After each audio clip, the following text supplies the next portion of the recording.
Apakah kita akan melanjutkan perjalanan kita menuju kedewasaan sebagai sebuah negara demokrasi yang matang, ataukah kita akan membiarkan diri tergelincir kembali ke bayang-bayang era sebelum reformasi yang justru kita hendak jauhi?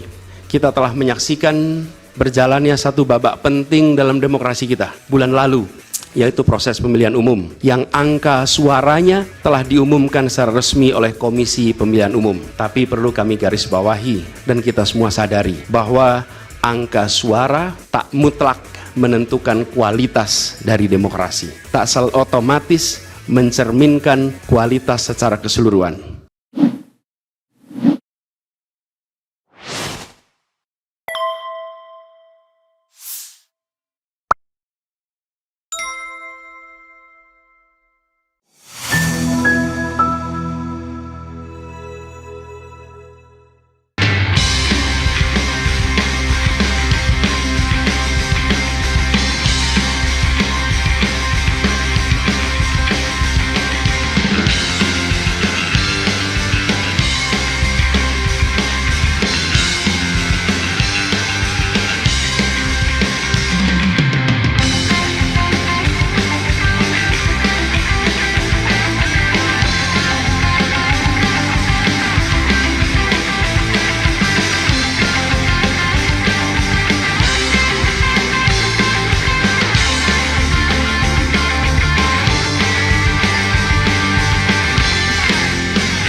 Assalamualaikum warahmatullahi wabarakatuh. Yang mulia Hakim Mahkamah Konstitusi, hari ini adalah sebuah momen yang sangat penting dalam sejarah kita. Kami berdiri dengan penuh rasa hormat di depan Mahkamah Konstitusi untuk menyampaikan sebuah situasi yang mendesak dan kritis, serta memerlukan pertimbangan mendalam dan keputusan yang bijaksana. Bangsa dan negara kita ini sedang berada di dalam titik krusial, sebuah persimpangan yang akan menentukan arah masa depan kita. Apakah kita akan melanjutkan perjalanan kita menuju kedewasaan sebagai sebuah negara demokrasi yang matang, ataukah kita akan membiarkan diri tergelincir kembali ke bayang-bayang era sebelum reformasi yang justru kita hendak jauhi? Kita dihadapkan pada pertanyaan-pertanyaan fundamental yang menentukan apakah Republik Indonesia yang kita cintai ini akan menjadi negara yang menghargai dan memperjuangkan konstitusi sebagai pilar tertinggi demokrasi kita atau rule of law. Apakah kita akan mereduksi konstitusi menjadi sekedar alat untuk pelanggengan kekuasaan tanpa pengawasan, rule by law? Kita harus memutuskan apakah kita akan menjadi negara yang mengakui dan menghormati hak setiap individu untuk menentukan pikiran dan menyuarakan pilihannya secara bebas dan independen yang merupakan esensi dari demokrasi, atau kita justru berpaling dari prinsip tersebut dan memilih di mana suara oligarki diberi prevalensi, mengesampingkan kesejahteraan umum dan mengabaikan kepentingan nasional yang lebih luas. Ini adalah saat di mana kita harus menentukan komitmen kita terhadap nilai-nilai demokrasi, kedaulatan hukum, hak asasi manusia. Ini adalah waktu untuk menunjukkan bahwa Indonesia adalah bangsa yang besar. Bangsa yang besar bukan hanya dalam aspek wilayah, bukan hanya aspek populasi, bukan hanya aspek angka-angka ekonomi, tapi juga bangsa yang besar karena kebijaksanaannya, karena keberaniannya, karena integritasnya di dalam menegakkan demokrasi dan konstitusi.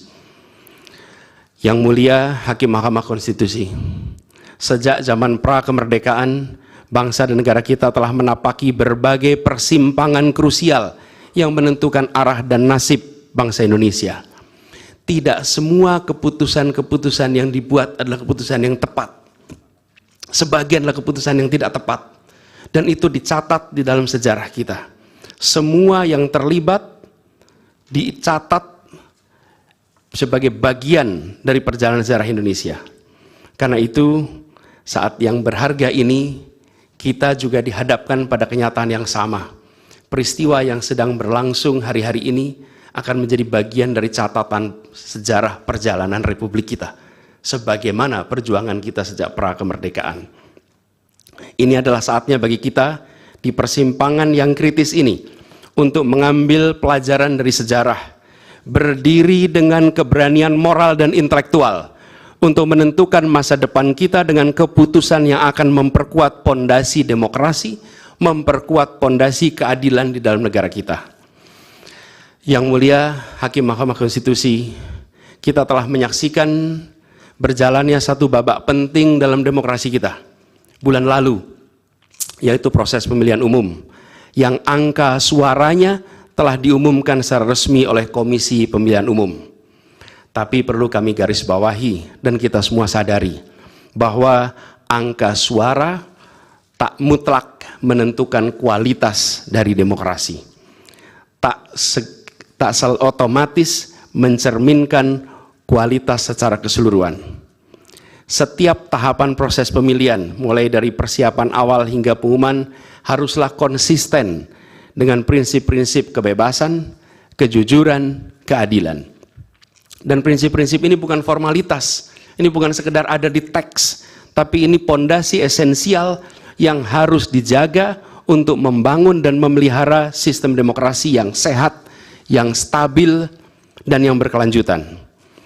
Pemilihan umum yang bebas, jujur, adil adalah pilar yang memberi legitimasi kuat pada pemerintahan yang terpilih, yang bisa membawa kepercayaan publik serta memperkuat pondasi institusi pemerintahan. Tanpa itu, legitimasi, kredibilitas dari pemerintah yang terpilih akan diragukan. Lebih jauh lagi, pemilihan yang dijalankan secara bebas, secara jujur dan adil adalah sesungguhnya pengakuan atas hak dasar setiap warga negara dalam menentukan arah dan masa depan negara mereka sendiri. Ini adalah wujud tertinggi dari kedaulatan rakyat, di mana setiap suara dapat disampaikan dan dihitung tanpa tekanan, tanpa ancaman, tanpa iming-iming imbalan. Pertanyaannya, apakah Pilpres 2024 kemarin telah dijalankan secara bebas, jujur dan adil? Izinkan kami menyampaikan jawabnya, tidak. Yang terjadilah sebaliknya. Dan ini terpampang secara nyata di hadapan kita semua. Kita menyaksikan dengan keprihatinan mendalam serangkaian penyimpangan yang telah mencoreng integritas proses demokrasi kita. Mulai dari awalnya, independensi yang seharusnya menjadi pilar utama dalam penyelenggaraan pemilu telah tergerus akibat intervensi kekuasaan yang tidak seharusnya terjadi. Di antara penyimpangan yang kita saksikan adalah penggunaan institusi negara untuk memenangkan salah satu calon yang secara eksplisit tidak memenuhi kriteria yang ditetapkan. Terdapat pula praktek yang meresahkan, di mana aparat daerah mengalami tekanan, bahkan diberikan imbalan untuk mempengaruhi arah pilihan politik, serta penyalahgunaan bantuan-bantuan dari negara, bantuan sosial yang sejatinya diperuntukkan untuk kesejahteraan rakyat, malah dijadikan sebagai alat transaksional untuk memenangkan salah satu calon. Bahkan intervensi ini sempat merambah hingga pemimpin Mahkamah Konstitusi.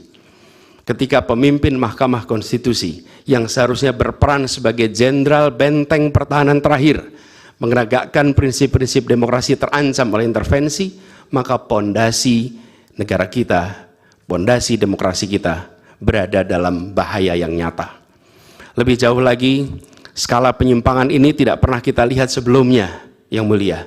Kita pernah menyaksikan penyimpangan seperti ini di skala yang kecil, pilkada, populasi kecil, tapi dalam skala yang amat besar dan lintas sektor baru kali ini kita semua menyaksikan. Karena itulah nanti izinkan kami nanti melalui tim hukum nasional dan Timnas Amin akan menyampaikan seluruh argumen dan bukti-buktinya atas penyimpangan dan pelanggaran kepada Yang Mulia Majelis Hakim Mahkamah Konstitusi ini. Kami, waktunya 2 menit lagi.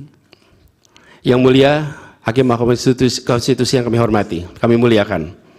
Apa yang kita saksikan ini bukanlah peristiwa biasa. Ini adalah titik klimaks dari sebuah proses yang panjang.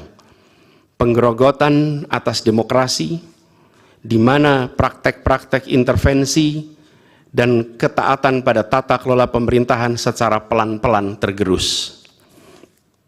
Oleh karena itu, Yang Mulia Hakim Mahkamah Konstitusi, di hadapan Yang Mulia kini terbentang satu momen paling krusial dalam perjalanan demokrasi kita.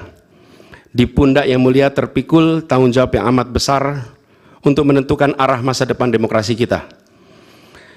Apakah kita akan melangkah dalam persimpangan jalan ini menjadi sebuah republik dengan rule of law atau rule by law, demokrasi yang makin matang atau kemunduran yang sulit untuk diluruskan di tahun-tahun ke depan? Bila kita tidak melakukan koreksi saat ini, maka akan menjadi preseden ke depan di setiap pemilihan di berbagai tingkat. Bila kita tidak melakukan koreksi, maka praktek yang terjadi kemarin akan dianggap sebagai kenormalan dan menjadi kebiasaan, lalu menjadi budaya, dan akhirnya menjadi karakter bangsa. Yang Mulia Majelis Hakim Mahkamah Konstitusi, dengan rasa hormat dan penuh harap, mohon peristiwa ini jangan dibiarkan melewat tanpa dikoreksi. Rakyat Indonesia menunggu dengan penuh perhatian, dan kami titipkan semua ini kepada Mahkamah Konstitusi yang berani, independen, untuk menegakkan keadilan dengan penuh pertimbangan. Kami mendukung Yang Mulia untuk tidak membiarkan demokrasi ini terkikis oleh kepentingan kekuasaan yang sempit, tidak membiarkan cita-cita reformasi yang telah lama diperjuangkan menjadi sia-sia. Tindakan dan keputusan Mahkamah Konstitusi terkait dengan jadwal pemilihan kepala daerah serentak serta keputusan penghapusan pasal pencemaran nama baik telah memberikan kepada kami harapan bahwa independensi, keberanian, ketegasan dalam menegakkan keadilan hadir kembali di Mahkamah Konstitusi ini. Kami memohon kepada Hakim Konstitusi yang kami muliakan untuk menerapkan kebijaksanaan dan keadilan dalam setiap keputusan perkara yang kami ajukan, menjadi penjaga yang teguh atas nilai demokrasi, dan memastikan bahwa konstitusi tetap menjadi panduan utama dalam membangun masa depan bangsa yang lebih adil dan sejahtera.